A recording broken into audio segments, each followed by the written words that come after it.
This is the Louie T Network.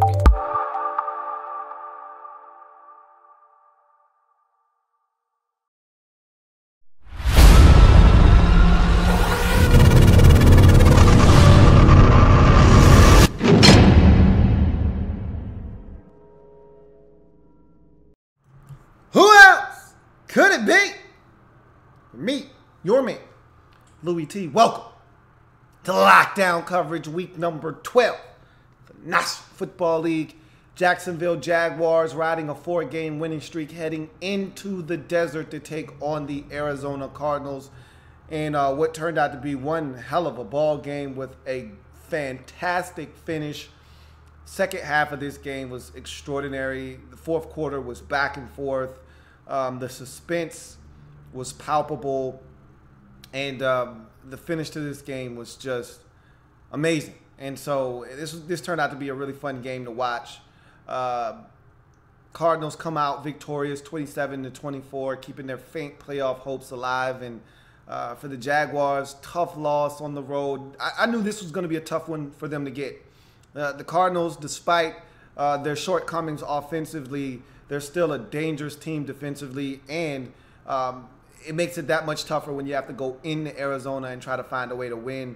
They're more susceptible to losses on the road, but when you go to Arizona, it's a tough place to play. And they almost came out of there with a W. And this was a great game for a number of different reasons. Calais Campbell going back home, trying to get a win. There were so many storylines with that angle. Then you had the Blaine Gabbert against his former team, and he wanted this one so bad. You could tell, looking at him on the sidelines and how he was reacting to everything as every kind of different play transpired.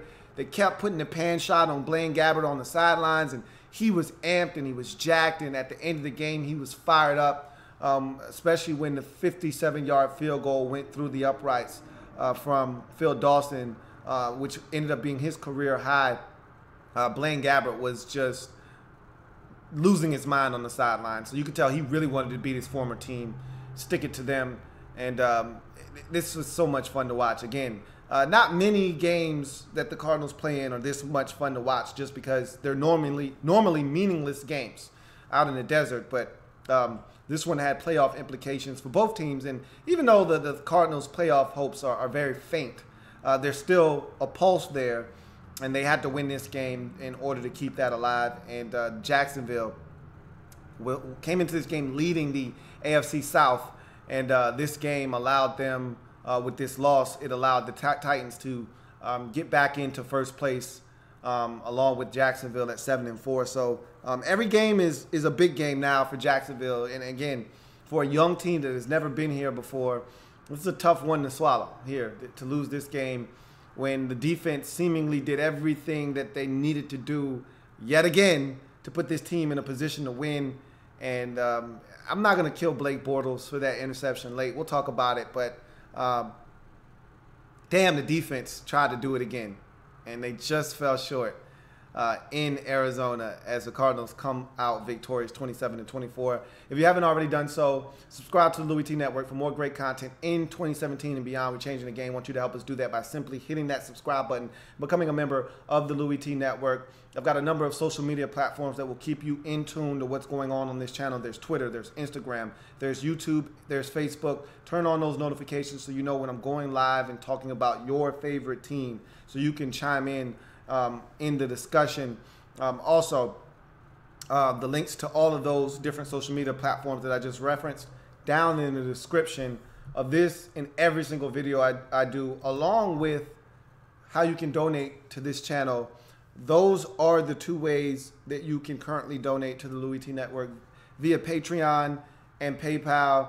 Those two links that you see before you are also down in the description below. And so I thank all of my Patreon subscribers and all of you who have donated to this channel. And I'll continue to work hard with your exclusive content.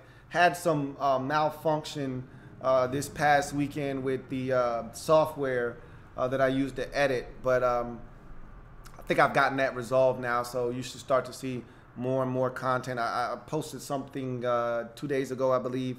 So just continue to check.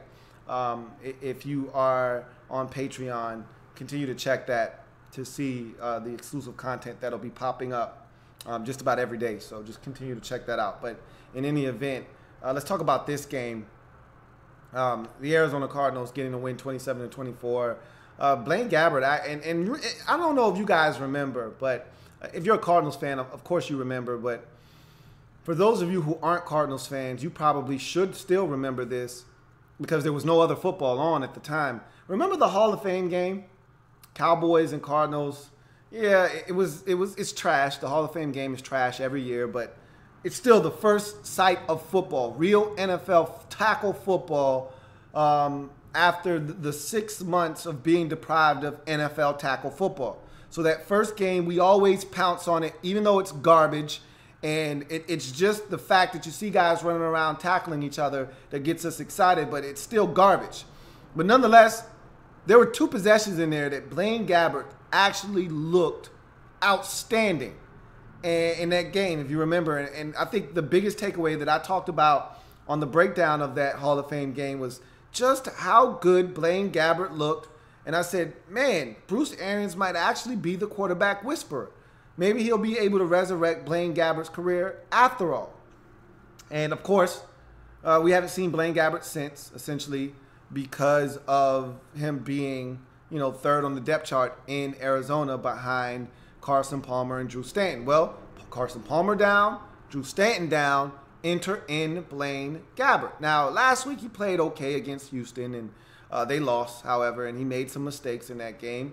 But this was his first home start, and this was against his former mates in the Jacksonville Jaguars. So there was a little bit of a revenge factor, a little bit of I'm going to show these bastards that I can play at a high level. And so there was a storyline there, and I thought he played his ass off in this game despite the 1 interception late that almost cost his team and the strip sack forced fumble that the Jags were able to scoop up. Calais Campbell, another storyline here, playing against his ex-team, was able to scoop up and score to give them a lead in the fourth quarter. I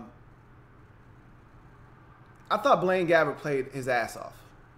Used his legs, made some big-time throws. The throw down the field to, I want to say it was J.J. Nelson or John Brown, one of the two, in the end zone for a touchdown on the deep ball, or Jerron Brown, I think it was. Ridiculous. And the throw on the sidelines to set up the 57-yard field goal, that was a laser. It was accurate, and it was a necessity. That's a big-time baller throw right there. And so, and he had some big-time scrambles. He was huge in this game. He came to play. And Adrian Peterson was solid on the ground. He wasn't great, but it's hard to get anything against this Jaguars defense. And so this is a big game by Blaine Gabbert. To score 27 points against one of the best defenses in the league, if not the best defense in the league. And there was a rumor out there that Jalen Ramsey wasn't going to play. Well, he played. And so they were full strength. And yet he was able to move the football up and down the field.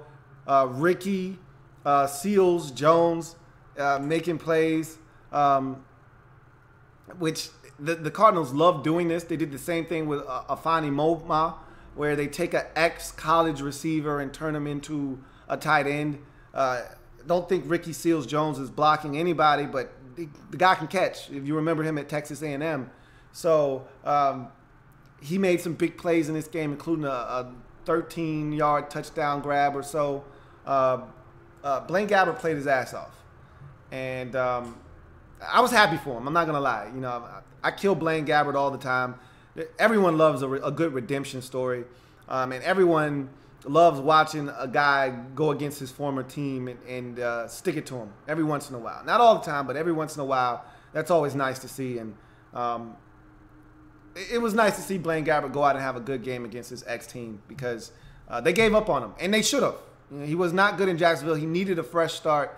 He got it in Arizona, and it was good to see him go out and make the plays necessary down the stretch of this game. After seemingly maybe making the mistake that was going to lose his team the ball game, to come back and get another opportunity and to make the plays to help them win the game, that was pretty huge for Blaine Gabbert and this Cardinals football team. I thought defensively, they played pretty well. For the vast majority of this game, the one thing that they didn't do was contain contain Blake Bortles in the pocket. Blake Bortles didn't have a great day passing, and they didn't have a great day rushing the football on the ground. They pretty much kept all their running backs in check. But Blake Bortles escaped the pocket and was killing them with his legs, including 2 rushing touchdowns and a big run that set up a score down the stretch, set up a Blake Bortles touchdown run. So they were getting hurt by Blake Bortles and his legs. And other than that, I thought the defense did some good things, but they made the play of the day when they had to have it. After the offense tried to give it away. The offense literally tried to give this game away with the sack, strip, forced fumble, scoop, and score by Calais Campbell. And then the pick by Barry Church to put them in field goal range almost, or give them an opportunity to get in the field goal range to potentially kick the game winner. The defense made a play. And the Honey Badger, man, he's a dangerous man. And I've heard some people talking about him having a down year this year. And he hasn't made the plays that we've come accustomed to seeing him make. I'm just happy he's healthy. And Tyrann Mathieu is a hell of a football player, and he made a play. And I love beating up Blake Bortles for making mistakes in critical situations because he seems to do it quite often. But there's no way he could have expected Tyrann Mathieu to be where he was on the football field at the time of that throw, nor was he supposed to be there. And Blake Bortles never saw him. Never saw him underneath that route. So great play at a time when the Cardinals defensively had to have it. They complete that pass. They're kicking a 50-some-odd yard field goal to try to win the game, not the other way around. So big play. And it kept even if it's on life support and being aided by a breathing machine, it kept the Arizona Cardinals season on life support, even if only for another week. They can't afford to lose another single game if they want to make the postseason. They're not making the postseason. But it keeps the players believing. It keeps them motivated in practice this week. At home for the Rams this week, they feel good about themselves after this win. We'll see if they can keep that same energy, keep the momentum, and find a way to shock the world yet again with a win, this time at home in the division versus the Los Angeles Rams. You go to the Jaguars, and they were due for a loss. 4-game winning streak. They were hot, but they were living on the edge, so to speak. Okay, could have easily have lost last week, and or to the Browns. Could have easily have lost the week previous to that to the Chargers. They had been living on the edge, and they were due for a loss at some point. They finally caught up with them this week against the Cardinals. Hats off to the defense. I mean, my God, this defense is so good. I mean, they did everything in their power to try to will this team to another victory. The sack, strip, forced fumble of Gabbert, scooped up by Calais Campbell, run in against his former mates for a touchdown. After they were down 16-3 in this game, they battle back. Blake Bortles gets a rushing touchdown, cuts it to 16-10. You get the strip, sack, forced fumble, scoop and score by Calais Campbell. It gives you a 17-16 lead. The Cardinals come right back. They score a touchdown. They get the 2-point conversion. They tie the game. Go up 24-17. You come right back. Blake Bortles scores another rushing touchdown to tie this thing back up at 24. It's back and forth, seesaw affair. And then Barry Church gets an interception that looks like it's going to give you a shot to win this football game. And a few plays later, Blake Bortles gives it right back on a pick to Tyrann Mathieu. Again, great play by the Honey Badger. I'm not going to kill Blake Bortles for that interception, but the defense tried to do it again. This defense, they're the reason that I think they can not only win the division, and I still think the Titans are going to win the division when it's all said and done, but the defense is the reason not only that I think they can win the division, but they can wreck some things in the playoffs if they get there, when they get there. They're going to make the playoffs. This Jacksonville Jaguars team, barring an implosion, they're going to make the playoffs. And if they make the playoffs, they're a scary team because they can do two things that help you post come late December into January. They can run the football and they play defense. And their defense isn't any ordinary defense. They do the one thing that will allow you to beat good teams, good to great teams in this league. And that's disrupt the passer, disrupt the quarterback. Get him off of his spot and make him uncomfortable. They have the makings of a team that can go into Foxborough and beat the New England Patriots. They've already roughhoused the Pittsburgh Steelers in Pittsburgh. No one, and I repeat, no one wants to see this Jaguars football team. Home, away, it doesn't matter. No one wants to play this team because they're capable of disrupting a great offense. They're capable of frustrating a great quarterback, forcing turnovers, and winning a game without doing a lot on the offensive side of the football. And if you have any trouble stopping a run, they'll run it, they'll play defense, and they'll beat you. They're a dangerous team. You saw it again in this game. The run game wasn't at its best. Just look at the stats in this game for the Jaguars, and that'll tell the story for you as to why they lost this game. Their stats were bass-ackwards in this game, okay? Blake Bortles, of course, your leading passer, as he should be. Blake Bortles was your leading rusher, and your running back was your leading receiver. What does that tell you? Okay, that tells you that their offense is all out of whack and all out of sorts. When your quarterback is your leading rusher and your receiver, your running back is your leading receiver. And not your starting running back either. So they've got issues offensively, but doesn't matter. They had a chance to win this game, and it just got away from them. Blake Bortles showed off his athleticism in this game. He really did. Sometimes I think we forget just how athletic Blake Bortles is. He was running his ass off in this game. And had they won, he would have gotten a game ball, not just for throwing the football, but for running. 2 rushing touchdowns, a couple of big runs in this game.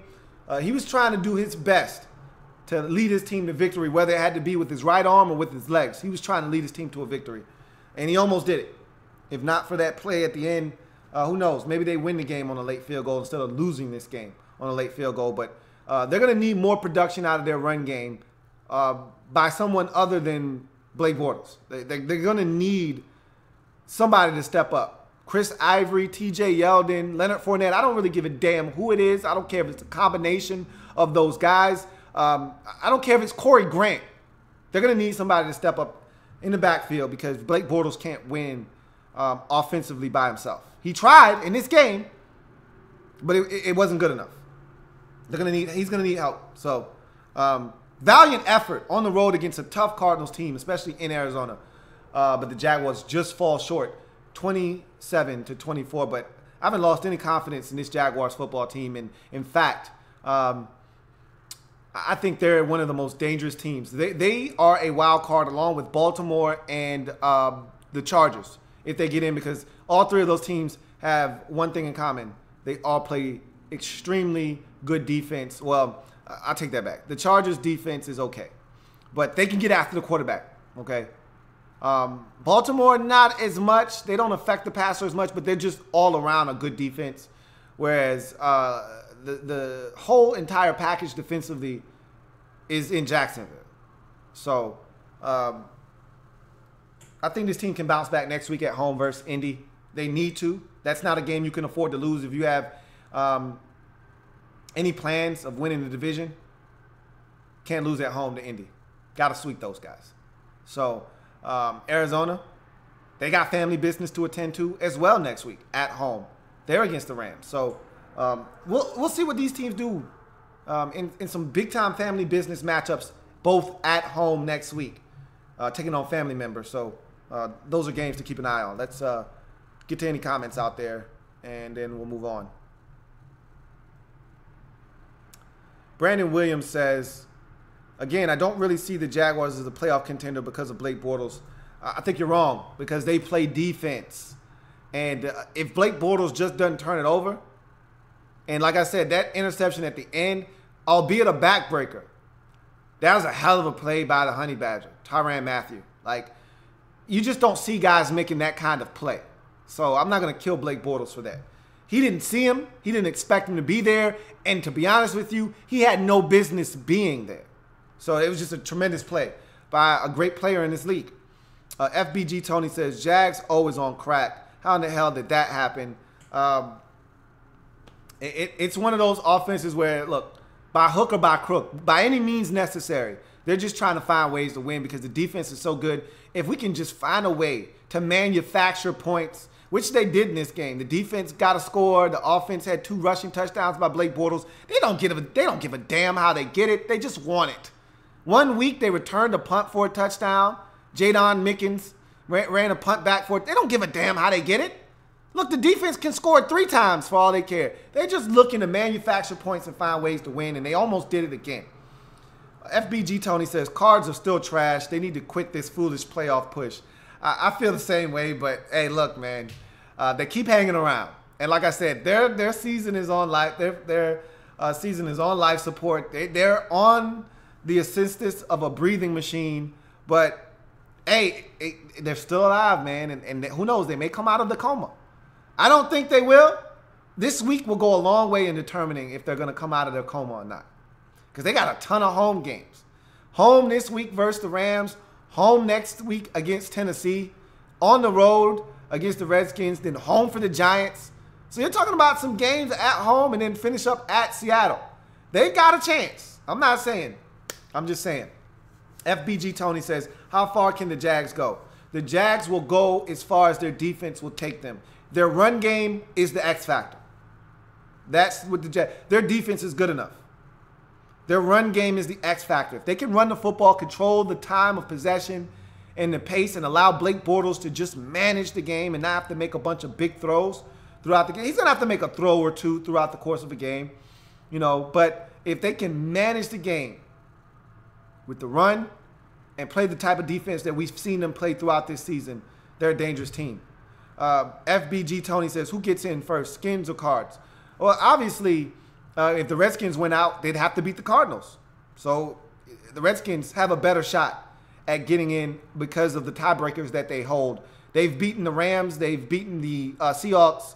So the Redskins have a better shot of getting in than the Cardinals, who have lost to both the Cardinals and have lost to both the Rams and the Seahawks. And so while they got the Rams this week and the Seahawks again at the end of the season, they're probably going to get swept by one, if not both of those teams. So the Redskins would get in before them. But again, both teams have to run the table to get in, which would include a win over one or the other. So if I had to guess, I'd say it'd be the Redskins, who have one of the softer schedules down the stretch. But got to win the games. Doesn't mean anything in terms of who's not good, who's good. Got to find a way to win those games. So we'll see what happens. But in any event, it's going to do it for Jags and Cardinals. Cardinals come away with the 27-24 victory in thrilling fashion. That fourth quarter was as wacky as it gets. Very entertaining. Back and forth. Those teams went. Turnovers in the late stages that looked like one was going to aid the Jags in stealing one on the road. Then they turn it over, and the Cardinals get a great completion to set up a 57-yard field goal by Phil the Boot, and he deposits it. And remember all the struggles the Cardinals had with field goal kicking last year. And even early this season, Phil Dawson was struggling. And for him to make that kick, a little bit of validation for him and this Cardinals organization as they get to win 27-24. That's going to do it for your man Louie T here on Lockdown Coverage, Jags and Cardinals. Boy, I got a big one next. Broncos and Raiders. Oh, man. Main event.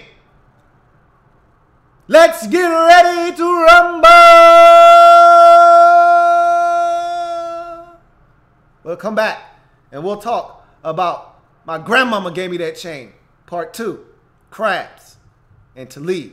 next here on Lockdown Coverage.